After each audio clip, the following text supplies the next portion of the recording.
अस्सलाम वालेकुम। प्रोग्राम फ़र्द जुर्म के साथ मैं हूं आपका मेज़बान फ़याज़ मलिक।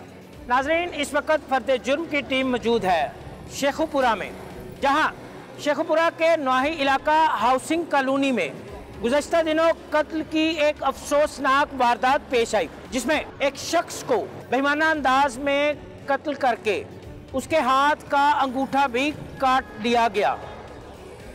मकतूल कौन था, उसे क्यों कत्ल किया गया, अंधे कत्ल की इस वारदात के पीछे मुहरकात क्या थे, कौन थे मुल्ज़मान, क्यों उन्होंने मकतूल को कत्ल किया और उसके हाथ का अंगूठा काटा, ये सब कुछ दिखाएंगे हम आपको आज के प्रोग्राम में। आइए हमारे साथ।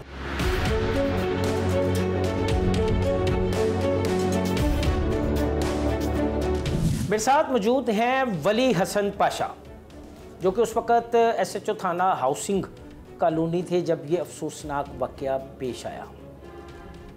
ये वाक़या कैसे पेश आया और किस तरह इन्होंने इसमें मुलव्विस मुल्ज़मान को गिरफ़्तार किया, ये हम इन्हीं से पूछते हैं।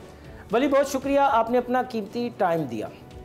वली, आपकी हाउसिंग कॉलोनी की पोस्टिंग के दौरान एक अफसोसनाक वाक़या पेश आता है। एक नौजवान यासिन को कत्ल कर दिया जाता है, उसके हाथ का अंगूठा कटा होता है। कैसे कत्ल की इस वारदात को ट्रेस किया, इसके पीछे मुहरकात क्या थे और किस तरह मुल्ज़मान को गिरफ़्तार किया?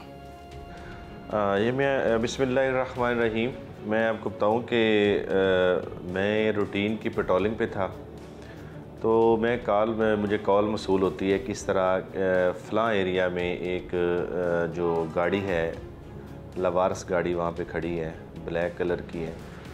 तो मैं अपनी टीम के साथ था, मैंने विद द नोट ले वहाँ पे रिस्पांस किया कि देखें क्या। पहले तो मेरे जहन में आया, जिस तरह रूटीन एक होता है कि ये गाड़ी शायद किसी मेहमान की खड़ी हो, यहाँ पे आगे रास्ता तंग होगा, कोई यहाँ पे खड़ी कर गया होगा, किसी और की होगी।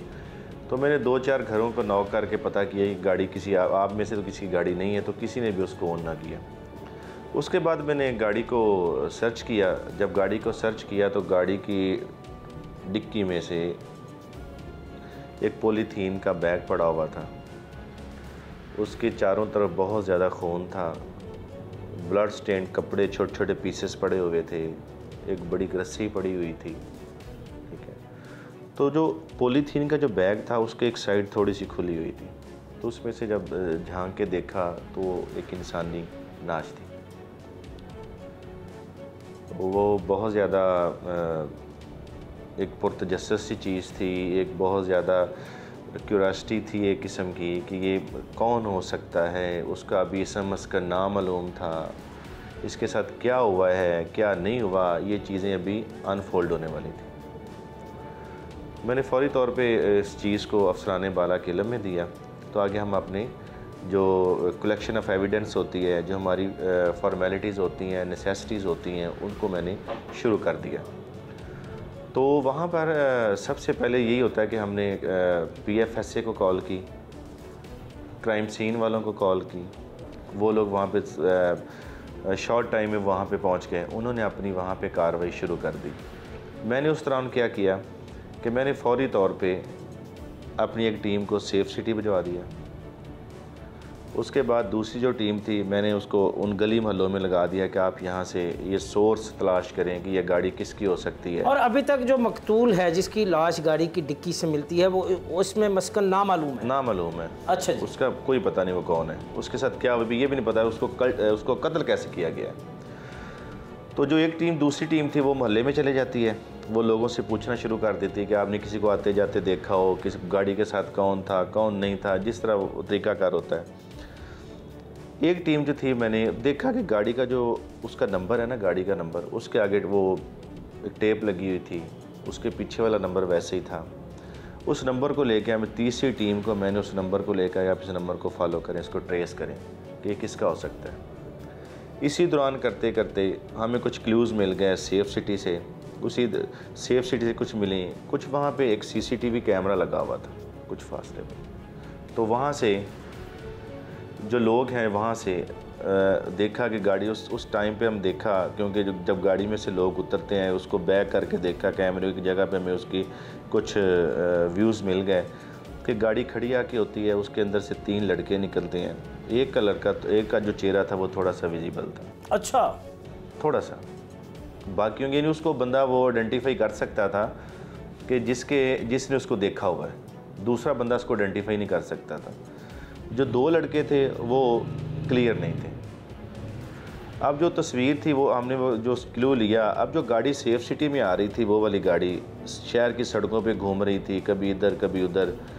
ये जब उनको अरेस्ट हुई, जब उनकी अरेस्ट हुई, फिर उनकी इंटेरोगेशन के दौरान जब पता क्या, जब वो जो तफ्तीश आ गई आपकी, वो कैमरे की फुटेज जिसमें एक मुलज़म की तस्वीर जो है वो वाज़े दिखाई दे रही है, फिर इसके बाद आपने तफ्तीश का दायरा कार मज़ीद कैसे वसी किया? मैं वही बता रहा हूँ जी। तो जो सेफ सिटी था ना, सेफ सिटी से हमें कुछ हेल्प मिल गई, कुछ हमें सीसीटीवी कैमरा से मिल गई जो इधर गली मोहल्लों में लगे हुए थे। तो जब हमने उस तस्वीर को लेके वहाँ पे लोगों को दिखाया तो हमें कुछ क्लूज़ मिले कि ये फ़लाँ बंदा हो सकता है, किसी ने कहा फ़लाँ हो सकता है, किसी ने, मतलब लोगों के मुख्तलिफ व्यूज़ थे। वहाँ पे गैदरिंग भी लोगों की होगी, काफ़ी ज़्यादा लोग इकट्ठे हुए। लगातार एक अनआइडेंटिफाइड लाश मिली थी, उसको बड़ी बेदर्दी से कत्ल किया गया था। तब तक क्राइम सीन वालों ने, PFSA वालों ने वो पॉलीथीन का जो बैग था वो उसको खोल चुके थे। तब ये बात क्लियर होगी कि उसको बजरिया फायर कत्ल किया गया। अच्छा, उसको तकरीबन 4-5 फायर लगे थे। फिर हमने क्या किया कि वो जो CCTV कैमरे की फुटेज थी, जो हमें लोगों ने बताया कि ये फ़लाँ बंदा हो सकता है, वो एक जगह पे सेफ सिटी के अंदर भी उनकी थोड़ी सी क्लैरिटी सही होगी, वहाँ पे भी थोड़ा सा विजिबल हो गया। हमने विद द नोट लेके आके एक टीम को, जो मेरे साथ टीम थी, फौरी तौर पे हमने रिस्पॉन्स किया। वहाँ पे जाके उस बंदे के घर पे हमने जाके रेड किया। जब उसको पकड़ा तो अपने घर में बिल्कुल सुकून से सोया हुआ था। ये तकरीबन रात 11 साढ़े 11 का टाइम था, वो सोया हुआ था। जब वो आ गया, पहले उसका वालिद आया, उसने पूछा कि अपने बेटे को बाहर भेजें। उसका बेटा तो मेरा सो रहा है, उसको बुलाएं। जब वो बाहर आया तो देखा कि वाकई सो रहा था। मैंने इसके ऐसे रूटीन में उसके यहाँ से उसके कलाई को पकड़ लिया। तो जब मैं उसको कलाई से पकड़ा तो मैंने पूछना शुरू किया, तो उसका जो फेशियल एक्सप्रेशन था वो भी चेंज हो गया, उसकी जो जेस्चर्स थी बदलना शुरू हो गई। ये सारा उसके अंदर ना तब्दीली आना शुरू हो गई, नब्ज़ तेज़ होगी उसकी, ये चलना तेज़ होगी। तो देखें, हमारी ये रूटीन की चीज़ें होती हैं, हमारे प्रैक्टिकल में चीज़ें शामिल होती हैं। तो मैंने उसको फिर आराम से पूछा, मैं क्या बताएं इस तरह ये गाड़ी, ये सारा मामला आपने, तो आप थोड़े से टाइम के बाद उसने वो चीज़ क्लियर कर दी। क्या बताया उसने? तो उसने ये बताया कि फैसला भाई ये मेरा कज़न, मतलब ये मेरा कज़न है, मेरा रिश्ते में कज़न लगता है। तो मेरे साथ 2 लड़के और हैं, उसामा और हारिस। ये जो पहला लड़का है ये उसका कज़न अरीब है, यासिन मकतूल का, मकतूल यासिन का कज़न, मकतूल का ये अरीब है। तो अरीब ने बताया कि मेरे साथ 2 और लड़के हैं। बग़ैर टाइम हमने ज़ाया किए, उन लोगों पे रेड किए, ठीक है, उनको भी हमने विद द नोट ले वहाँ से अरेस्ट कर लिया। उसकी जो मकतूल की मरने वाले की जो चीज़ें थीं वो रिकवर की। तब ये जब तीनों इकट्ठे हो गए तो फिर इनसे जब इंटेरोगेशन हुई तो ड्यूरिंग द इंटेरोगेशन उन्हें इंकशाफ किया कि इसको ये फैसलाबाद से लेके आए। अच्छा, फैसलाबाद से फ़ोन करके बुलाया। जो उसामा था, उसामा ने 2.5 लाख रुपया उसका देना था, यासिन का। जब 2.5 लाख रुपए इन्होंने उसको देने के लिए बुलाया, इनकी नीयत पहले से ख़राब थी, क्योंकि ये चीज़ें इंटेरोगेशन के दौरान ये सामने आई कि इन्होंने ऑलरेडी एक मकान ले रखा था।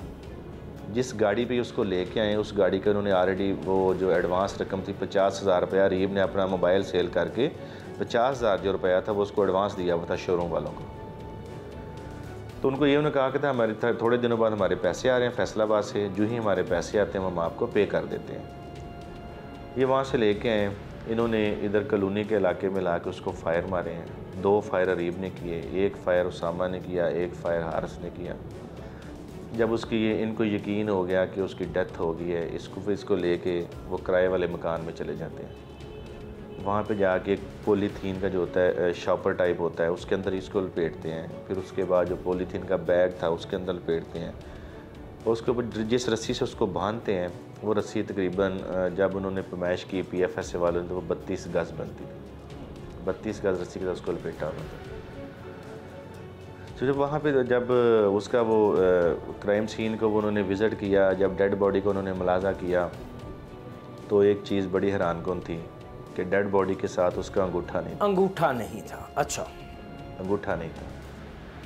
तो जब मुलजमान से पूछा भी ये अंगूठा किधर है, इस अंगूठे को क्यों काटा है आपने, इन्होंने डेड बॉडी को वहाँ पे लपेटने के बाद गाड़ी की डिग्गी में रखा। अब डिग्गी गाड़ी में रख के अब ये शहर में घूम रहे हैं उसको फेंकने के लिए।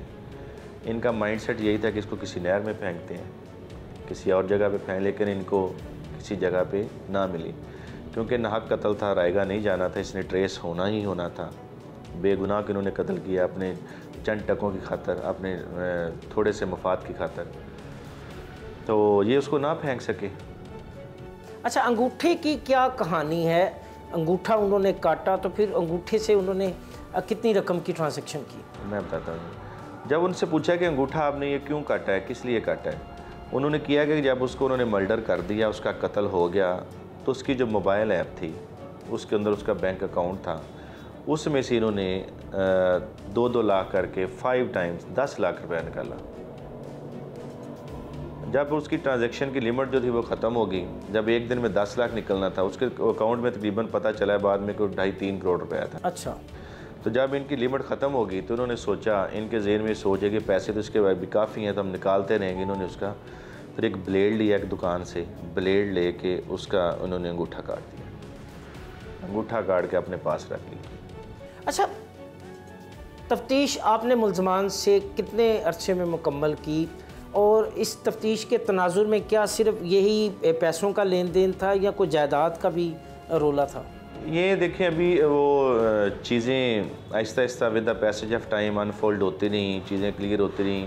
एक्चुअली जो उसने दुकान बेची थी 2.5-3 करोड़ की, वही दुकान उसकी मौत का सबब बन गई। उसी दुकान की आमदन ने उसको मौत के मुंह में धकेल दिया।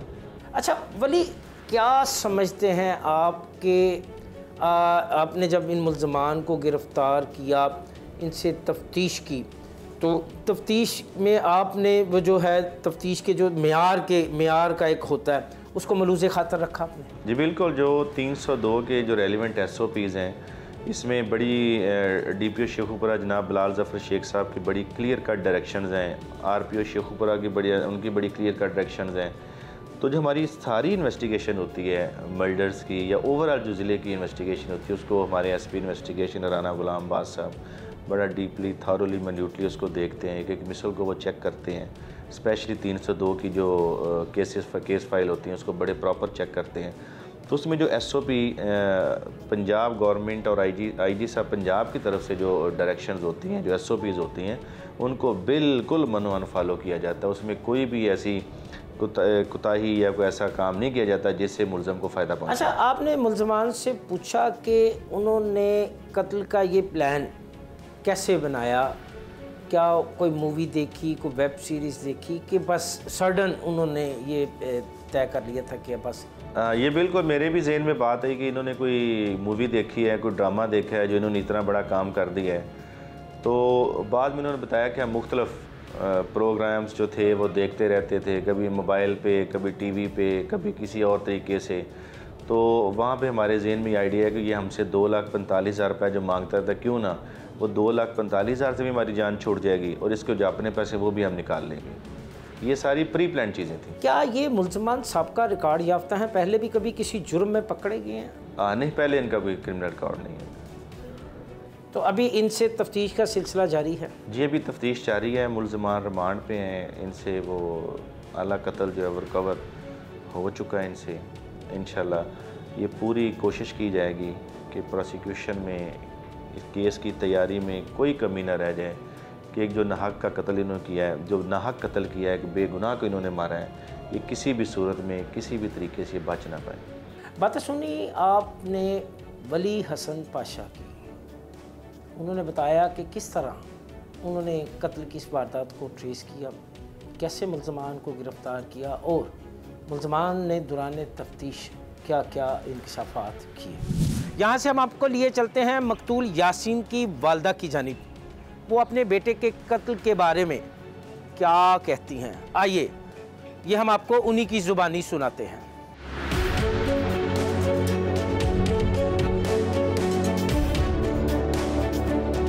अस्सलाम वालेकुम सदर पाकिस्तान को मेरी अपील है कि मेरा बच्चा मेरे को गया नाश्ता कर वापस नहीं आया। मेरे भांजे ने मेरे बेटे का कत्ल कर दिता। पैसिਆਂ की खातर मेरा बच्चा बड़ा लायक सी, मेरा बच्चा बड़ा लायक सी। पिछले माह रिजल्ट आया 1000 नंबर नहीं लिया। मैं पाकिस्तान को अपील कर दी, सदर पाकिस्तान को, वजीर आला, वजीर पंजाब को मैं अपील कर दिया कि मेरा इंसाफ दिलाया जाए, मेरे बच्चे का खून आएगा जाए, क्योंकि मैं बेवा औरत हूँ, मैं कुछ नहीं कर सकती। मेरा कमाने वाला बिल्कुल कोई नहीं आया। मेरी दुनिया लुटी गई, मैं बर्बाद हो गई। मेरे को इंसाफ दिलाया जाए। कोई रह नहीं गया, मेरी गोद खाली हो गई, मैं बिल्कुल खाली रह गई। मैंने इंसाफ किया जाए। मेरी कोई दरखास्त नहीं कि मैं जिस तरह मेरे बच्चे मारे उन्होंने इस तरह सजा मिले, मेरे सुकून शायद पहुंच जाए। अरे तो मेरे सुकून नहीं मिलना, मेरे सुकून नहीं मिलना, मेरा बच्चा चले गया, मेरी गोद खाली हो गई।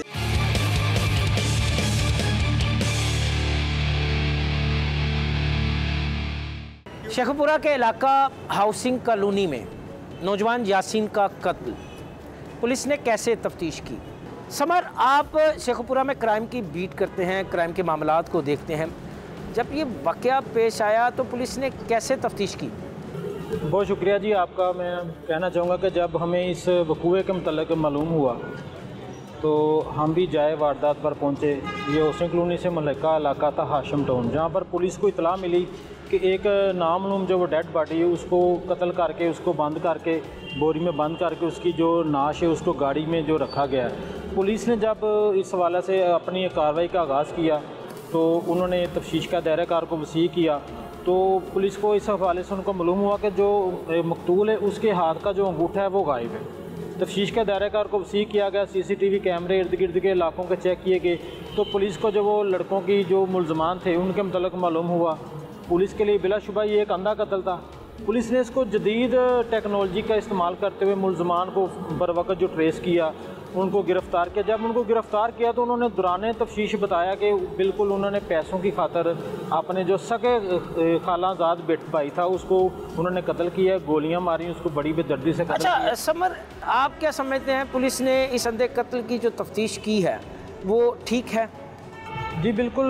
पुलिस को जब ये पता चला कि एक ब्लाइंड मर्डर है तो जदीद उन्होंने टेक्नोलॉजी का इस्तेमाल किया। मैं आपको बताना चाहूँगा कि हमारे एरिया में जो अभी हाल ही में सेफ सिटी कैमरों का जो इनकाद किया गया, यहाँ पर उनका इफ्तिताह किया गया, तो सेफ सिटी कैमरों की मदद से पुलिस को जो बहुत ज़्यादा इसमें जो मदद हासिल हुई, जिसकी वजह से उन्होंने बर वक्त कार्रवाई करते हुए जो मुलजमान को गिरफ़्तार किया और जो तफ्तीश का दायरा कार उन्होंने वसी किया हुआ है। और इसमें जो मज़ीद 2 मुलजमान थे जो मुलजम के दोस्त थे उनको भी उन्होंने शामिल किया है। बातें सुनी आपने district reporter Sheikhpura summer Iqbal की। उनका कहना है कि पुलिस ने इस वाक़े के फ़ौरन बाद तफ्तीश का दायरा कार वसी किया और मकतूल की शिनाख्त का अमल जैसे ही मुकम्मल हुआ तो उसके बाद उन्होंने इसमें मुलविस मुलजमान को गिरफ़्तार कर लिया और उनसे अब मुख्तलिफ़ पहलुओं पर तफ्तीश का सिलसिला जारी है।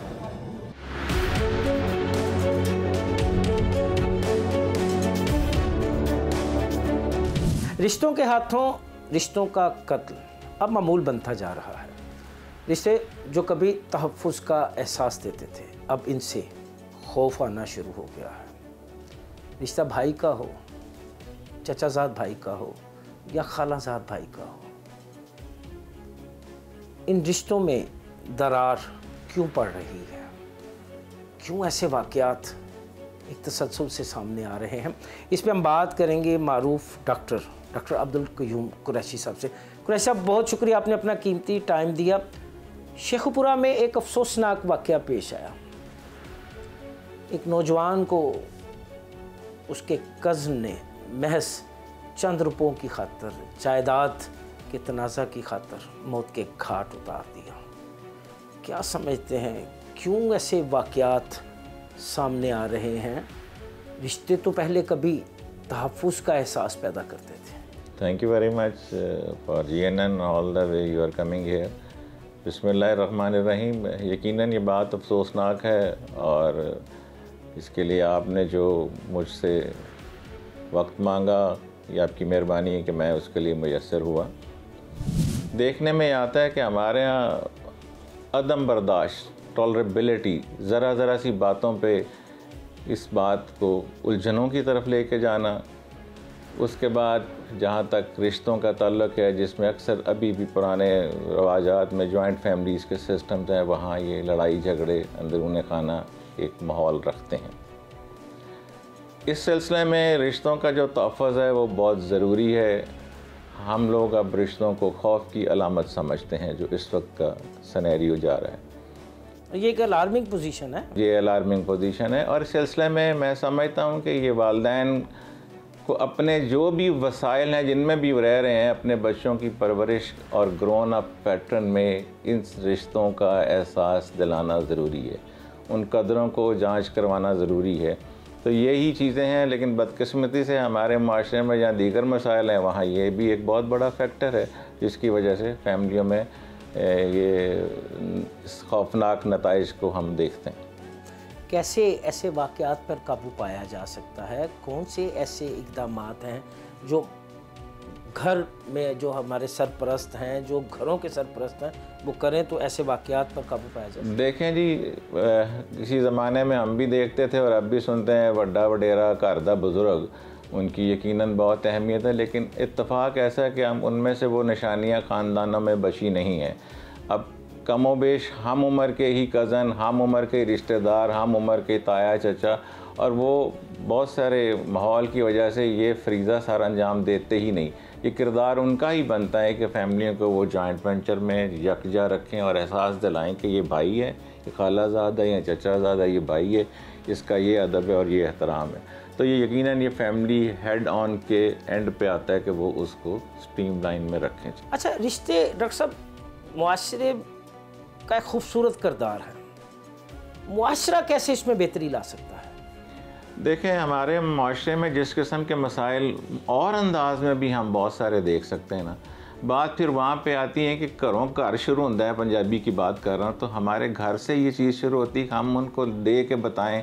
जब दो भाइयों के बच्चे छोटी उम्र में स्कूल में जाना शुरू होते हैं, दो कज़न छोटे छोटे, वो ग्रोन अप होते हैं, तो ये उस वक़्त का काम है कि वो उनको बताएं। और मुआशरे में भी स्कूल्स लेवल्स के ऊपर जहाँ तालीम और तदरीस के हैं, वहाँ पे भी छोटे बच्चों का जिनका माइंड अभी ग्रोन अप होना होता है और हो रहा होता है, उनको इस अहमियत से उजागर किया जाए कि ये इनकी अहमियत है और इसका एहतराम आप पे लाजमी। इस वाक़े के तनाजुर में देखा जाए तो मुल्ज़मान ने सफाकियत की है।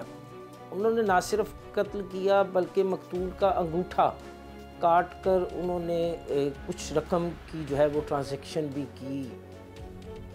क्या ज़हनी साख्त है? क्या पैसा और प्रॉपर्टी रिश्तों से ऊपर है? यकीनी तौर पर जो मैं समझता हूँ कि उसकी कोई ज़हनी कैफियत में, इसको हम यूफोरिया बोलते हैं, या वो शायद किसी एडिक्शन के ज़ेर असर हो, जिसने शायद ये सोचा और तसव्वुर ही ना किया। वो डकैती का एक अमल, एक स्टेप तो कर चुका था, और वो बाकी जो बात है वो उसके मेंटल रिलेशन की थी, अपनी सोच की थी, जिसके एवज़ उसने इस सफाकियत को मार तो दिया। मारने के बाद उसका अंगूठा भी काट लिया। तो यकीनन मेरा ख़्याल है किसी ज़हनी इंतशार और बीमारी का वो शिकार होगा उस वक्त, या यूफोरिया होगा या किसी भी ऐसे अद्वियात या ड्रग के या तनाव के वो ज़ेर असर होगा। कैसे ऐसे वाक़यात पर काबू पाया जा सकता है? किस तरह बचा जा सकता है? देखें, आपने ये बात की कि इससे कैसे बचा जा सकता है। ये अमली तौर पर एक मुश्किल फरीज़ा है जो सोसाइटी को, जो इस कंट्री को, जो इस फैमिली को, और हमारे जितने इकनॉमिक्स अफेयर इस कंट्री के और ख़राब हैं, जब उन चीज़ों में बेहतरी आएगी तो यकीनन फिर इसमें भी बेहतरी आएगी। उसके लिए कोशिश और अल्लाह रब्बुल इज़्ज़त से दुआ की जा सकती है कि हमारे लिए आसानियाँ पैदा करे और सब लोग अपने अपने मामलात को खुद चलाएं। आपने बातें सुनी डॉक्टर अब्दुल क़य्यूम कुरैशी की। उनका कहना है कि ऐसे वाक़यात की रोकथाम के लिए मुआशरे को अमली तौर पर आगे आना होगा और वालिदैन को अपने बच्चों की बेहतरीन अंदाज में तरबियत करते हुए उन्हें रिश्तों के तकद्दुस के बारे में बताना होगा।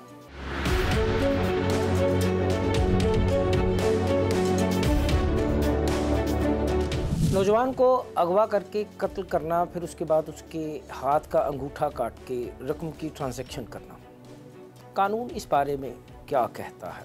इस बारे में हम बात करेंगे advocate supreme court Chaudhry Zahid Saeed से। ज़ाहिर साहब बहुत शुक्रिया, आपने अपना कीमती टाइम दिया। शेखुपुरा में एक अफसोसनाक वाक़या पेश आता है। एक नौजवान है, उसे बरगला फुसला के अगवा किया जाता है, फिर उसे कत्ल करने के बाद उसके हाथ के अंगूठे को काट कर रकम की ट्रांजैक्शन की जाती है। क्या कहता है कानून इस बारे में, क्या सज़ा है इस घिनौने जुर्म की? देखिए, इसमें तो कानून बहुत सख्त सज़ाएँ मुतय्यन कर चुका है। अगवा बराए तावान हो या अगवा बराए कत्ल हो, अगर तावान होगी तो 365A होगी, और अगर बराए कत्ल अगवा किया जाए तो 364 लगेगी, और 364 के साथ जब कत्ल हो जाएगा तो 302 ऐड होगी। दोनों में कैपिटल सेंटेंस प्रोवाइड की गई है।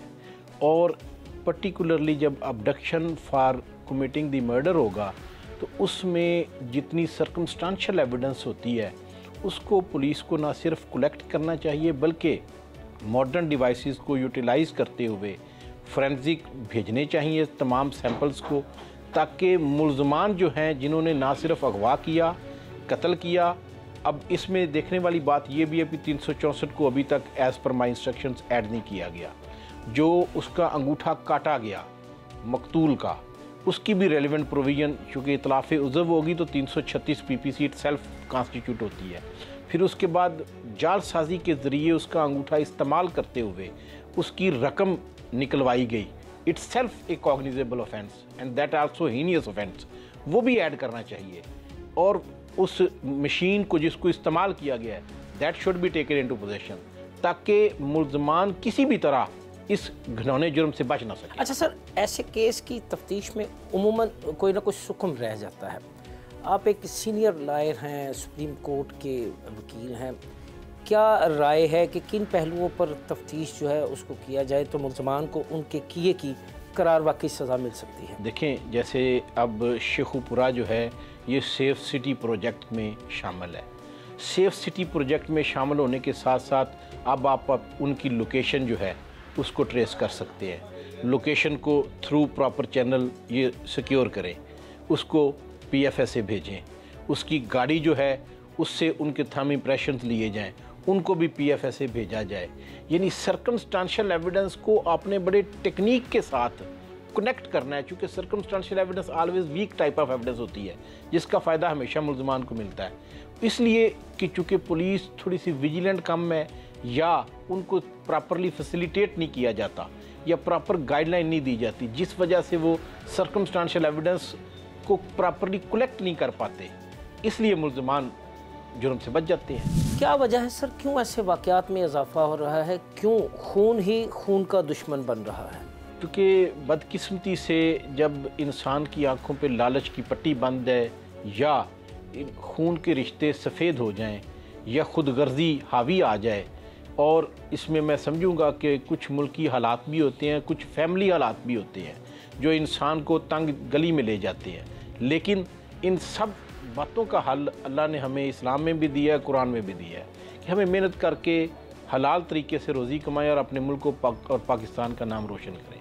बात सुनिए, आपने एडवोकेट चौधरी ज़ाहद सईद की, उनका कहना है कि इस केस में मुलविस मुल्ज़मान को करार वाकई सज़ा देने के लिए तफ्तीशी ऑफिसर को तफ्तीश के तमाम पहलू मलूज़े खातर रखने होंगे।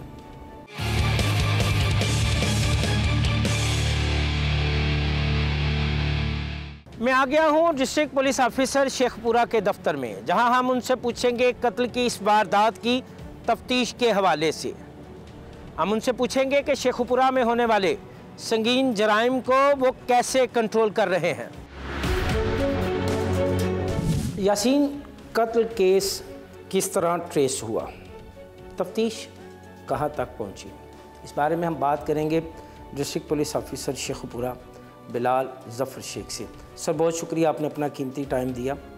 सर, कत्ल की एक ऐसी वारदात जिसने खूनी रिश्तों पे सवालिया निशान उठा दिए, कैसे ट्रेस किया आपने इसको? जी बिल्कुल, जिस तरह आपने बताया कि बड़ा एक सफ़ाकाना ये मर्डर था, और इसमें जो इसकी जो रूट कॉज थी वो जायदाद थी, पैसे इसकी रूट कॉज थी। जो हमारा मकतूल है यासीन, वो ले पालक बेटा था अपनी फूफो के घर में। जब उसके ओरिजिनल वालिद का इंतकाल हुआ तो उसे इनहेरिटेंस में तकरीबन 2,75,00,000 रुपए मिले। इसी का कज़न था अरीब जो कातिल है, वो और उसके 2 दोस्त, जब उन्हें इस बात का पता चला कि इसे ये प्रॉपर्टी इनहेरिट हुई है, मज़ीद अरीब ने मकतूल से तकरीबन 6 महीने पहले 2 लाख रुपए उधार भी लिए थे और जो मकतूल है वो बार बार उधार वापस लेने के लिए भी ज़ोर दे रहा था। तो अरीब ने अपने दोस्तों के साथ प्लान बनाया कि इसे मर्डर करके इसकी प्रॉपर्टी जो है वो किसी तरीके से हथिया लेंगे। इन्होंने तकरीबन सुबह 8 से 10 बजे के दरमियान मकतूल को उसके घर से एक गाड़ी पे पिक किया और उसके बाद एक किराए के घर में उसे ले गए, जहाँ पे ले जाके उसे बज़रिए फ़ायर मार के मर्डर कर दिया। उसके बाद मकतूल की जो डेड बॉडी है उसे बोरी में लपेट के गाड़ी की डिग्गी में रख के एक जगह पे गाड़ी छोड़ के वो वहाँ से चले गए कि रात के अंधेरे में दोबारा आके उस गाड़ी को वहाँ से लेके जाएंगे और डेड बॉडी को किसी जगह डंप कर देंगे। जब पुलिस तक गुमशुदगी की रिपोर्ट पहुंची उस बच्चे की कि वो बच्चा घर से लापता है, नहीं आया, तो पुलिस ने उसके हवाले से पूरे शहर में एक सर्च स्टार्ट की और एक गाड़ी हमें मशकूक पुलिस को नज़र आई एक जगह पे। जाके उस गाड़ी की जब तलाशी ली गई तो उसमें से उस लड़के की, यासीन की डेड बॉडी पुलिस को बरामद हो गई। पुलिस ने तीनों मुल्ज़िमान जो हैं उन्हें अरेस्ट कर लिया। वेपन ऑफ ऑफेंस हमने रिकवर कर लिया है। इसमें एक और जो मैं समझता हूँ बड़ा कोल्ड ब्लडेड एलिमेंट है, बहुत ही सफ़ाकाना एलिमेंट है, वो ये है कि मकतूल को कत्ल करने के बाद इन लड़कों ने उसका जो अंगूठा है वो उसकी डेड बॉडी से अलहदा कर लिया और उसका अंगूठा इस्तेमाल करके उसकी मोबाइल ऐप के थ्रू तकरीबन 10 लाख रुपए उसके अकाउंट से निकलवा भी लिए। जो पैसे हैं वो भी रिकवर कर लिए गए हैं। इंशाल्लाह ताला इस केस में चाहे वो एविडेंस कलेक्शन का पॉइंट हो, किसी भी तरीके से या प्रोसिक्यूशन हो, हम इसे एक एग्जाम्पलरी केस बनाएंगे जिसमें हमारी कोशिश होगी कि इंशाअल्लाह ताला इन तीनों मुल्ज़िमान को सख्त से सख्त सज़ा जो है। अच्छा बिलाल साहब, इस केस की तफ्तीश की सुपरविज़न भी आप खुद कर रहे हैं, तो क्या आप समझते हैं कि तफ्तीश में हर पहलू का ख्याल रखा जा रहा है, कोई ऐसा हुक्म नहीं छोड़ा जा रहा? जी बिल्कुल, इस केस की जो इन्वेस्टिगेशन है वो भी मैं ख़ुद कर रहा हूँ और इसकी केस फाइल भी तकरीबन डेली बेसिस पे मैं और एसपी इन्वेस्टिगेशन जो है सो रिव्यू करते हैं। इसमें जो हमारे डिस्ट्रिक्ट पब्लिक प्रोसिक्यूटर हैं उनके साथ हम राब्ते में हैं।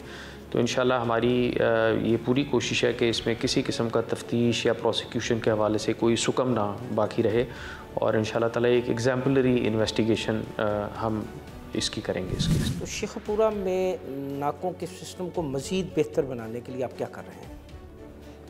जी बिल्कुल, जो आपने पॉइंट आउट किया है ये बिल्कुल ठीक बात है कि नाकों की बड़ी अफादियत होती है और ये सिर्फ पाकिस्तान में नहीं, पूरी दुनिया में स्नैप चेकिंग और पिकटिंग का जो एक पुलिस का रिवाज है वो कायम है।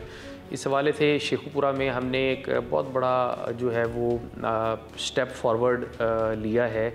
जो हमारा स्मार्ट सेफ सिटी प्रोजेक्ट है, इसके अम्ब्रेला में हमें बॉडी कैम्स अवेलेबल हैं। अब हमारे जितने भी नाके पुलिस के लगते हैं शेखपुरा में, उसमें जो लोग ड्यूटी परफॉर्म करते हैं वो बॉडी कैम्स लगाते हैं। तो एक नाके के हवाले से जो एक रिवायती शिकायत पुलिस से आती है कि लोगों से कुछ पैसे नाजायज़ तौर पे लिए जाते हैं, लोगों से बिहेवियर अच्छा नहीं होता, तो अब उसकी हमारे पास रिकॉर्डिंग होगी। अगर हमें कोई भी कंप्लेंट आएगी, अव्वल तो अगर एक पुलिस ऑफिसर को पता होगा कि उसकी जो भी एक्शंस हैं और उसके जो भी अल्फाज हैं वो रिकॉर्ड हो रहे हैं, वो वैसे इस हवाले से बड़ा केयरफुल हो जाएगा। लेकिन अगर इसमें किसी किस्म की शिकायत आएगी तो हम इसमें उसे बैक ट्रैक करके यकीनी तौर पे इस नतीजे पे पहुंच जाएंगे कि आया कि पुलिस वाले ने कोई वहाँ पे एक्सेस की है या नहीं की है। मैं समझता हूँ बहुत बड़ा एक स्टेप है। एक आप इसे कह सकते हैं कि पुलिसिंग, पंजाब में पुलिसिंग में एक रेवोल्यूशन है ये, क्योंकि सबसे ज़्यादा जो पुलिस से पब्लिक का इंटरेक्शन होता है वो नहीं नाकों पे होता है।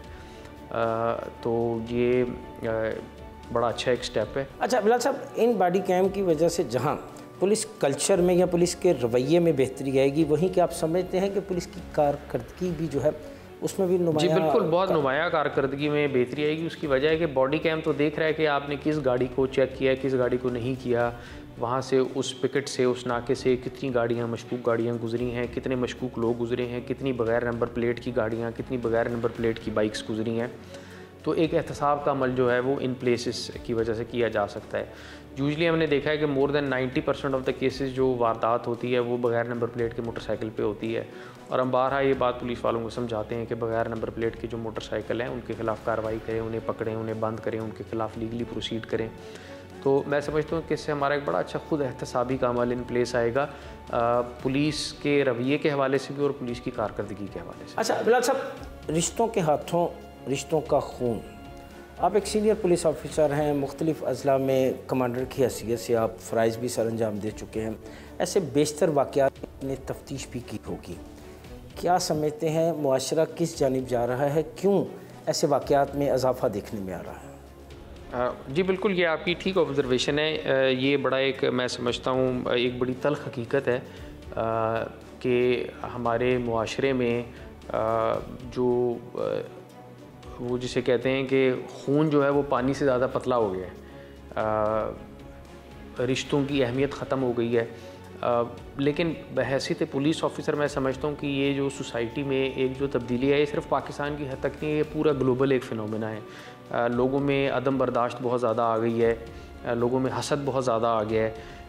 जब वो कहते हैं कि दुनिया एक ग्लोबल विलेज की तरफ जा रही है, लोगों की अवेयरनेस बढ़ रही है, लोगों में उसकी वजह से जेलसी, कंपटीशन, फ्रस्ट्रेशन में बहुत इजाफा हो रहा है, जिसकी वजह से इस तरह के जो हीनियस क्राइम है वो कमिट होते हैं। और मेरी तकरीबन 12 साल की सर्विस में कोई पहला मौका नहीं, बहुत दफ़ा ऐसे मुख्तलिफ इंसिडेंट सामने आते हैं कि ये तो आपस में फ़र्स्ट कज़न्स थे, जो इमीडिएट ब्लड रिलेशन है, बच्चे वालदैन को मर्डर कर देते हैं, वालदैन बच्चों को मर्डर कर देते हैं। ऑल्दो बड़े पेनफुल इंसिडेंट्स हैं इस तरह के, और मैं समझता हूँ कि हमें एज़ ए सोसाइटी हमारे लिए एक लम्हा फ़िक्रिया है।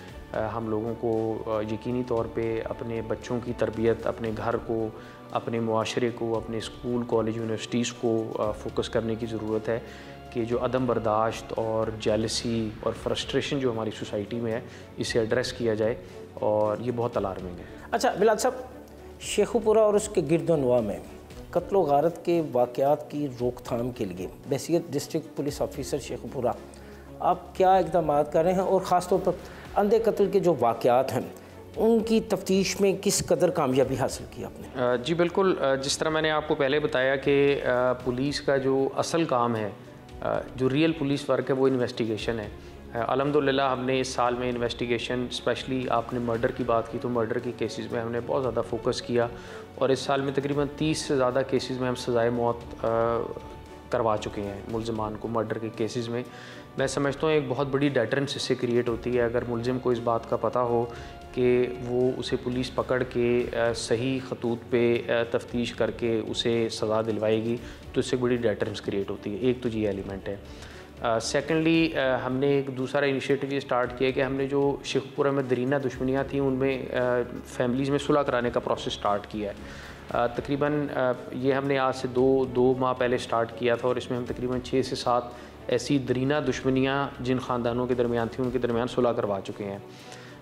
तो साइड बाय साइड दोनों चीज़ें, सर्टेनिटी ऑफ पनिशमेंट के जो जुर्म कर रहा है उसे यकीन हो कि उससे सज़ा मिलेगी, और दूसरा कम्युनिटी पुलिसिंग, कम्युनिटी को एंगेज करके जो पुराने फैमिली फ्यूड्स हैं उनमें सुलह करवाना। मैं समझता हूँ ये दोनों चीज़ें साइड बाय साइड चलेंगी तो इंशाल्लाह इसमें बेहतरी नज़र आना शुरू होगी। बातें सुनी आपने district police officer Sheikhupura Bilal Zafar Sheikh की। उनका कहना है कि शेखुपुरा में अमन अमान को क़याम रखने के लिए पुलिस हंगामी बुनियादों पर इक़दाम कर रही है, और इसके साथ साथ नाकों की अफादियत को मज़ीद बेहतर करने के लिए वहाँ तैनात अहलकारों को बॉडी कैम दिए जा रहे हैं।